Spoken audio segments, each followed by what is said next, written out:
بسم اللہ الرحمن الرحیم۔ حضرت ابو ہریرہ رضی اللہ تعالیٰ عنہ سے مروی ہے کہ جو شخص ندا دے اور جو اس کا جواب دے۔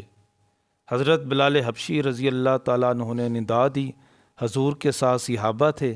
جب حضرت بلال رضی اللہ تعالیٰ عنہ خاموش ہوئے، حضور صلی اللہ علیہ وسلم نے فرمایا، جس نے یقین کے ساتھ جو بلال نے کہا وہ جواب میں کہے، یعنی اذان کا جو جواب دے، فرمایا وہ سیدھا جنت میں جائے گا۔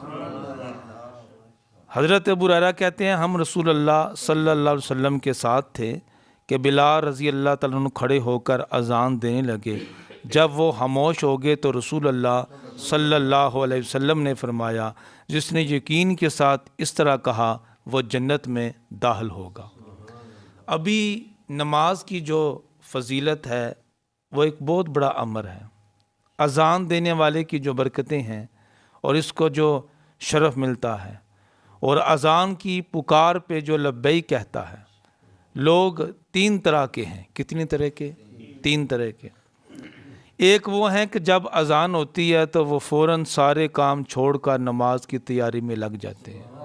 ایک تو پہلی قسم ہے، جب اذان ہوتی ہے تو فوراً جماعت کی تیاری میں لگ جاتے ہیں۔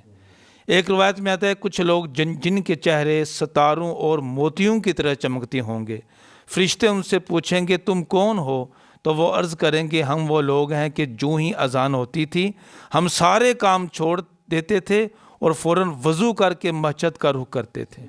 تو فرشتے انہیں مبارک دیں گے اور جنت کا مژدہ دیں گے۔ پھر ایک جماعت اور آئے گی جن کے چہرے چاند کی طرح چمک رہے ہوں گے، فرشتے ان سے پوچھیں گے تم کون ہو؟ تو وہ کہیں گے ہم وقت داخل ہونے سے پہلے ہی وضو کر لیا کرتے تھے اور اذان کے ساتھ ہی مسجد کی طرف چل دیتے۔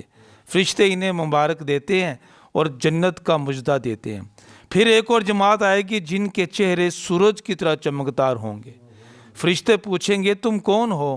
تو وہ کہیں گے ہم وہ لوگ ہیں کہ ہم وضو کر کے مسجد میں پہنچ جاتے تھے، وضو کر کے مسجد میں پہنچ جاتے تھے تو اذان ہوتی تھی، یعنی ہم اذان مسجد میں ہی سنتے تھے۔ اللہ رب العزت ہمیں اذان کی اہمیت اور عظمت سمجھنے کی توفیق عطا فرمائے۔ اللہم صلی علی سیدنا و مولانا محمد و علی آل سیدنا و مولانا محمد مبارک وسلم۔ ربنا آتنا فی الدنیا حسنۃ و فی الآخرۃ حسنۃ وقنا عذاب النار۔ ربنا لا تزغ قلوبنا بعد اذ ہدیتنا وہب لنا من لدنک رحمہ انک انت الوہاب۔ الہی ان سجدوں کو اپنی بارگاہ میں قبول فرما، جو بیمار ہیں انہیں شفا نصیب فرما، جو تنگ دست ہیں ان کی تنگ دستی دور فرما۔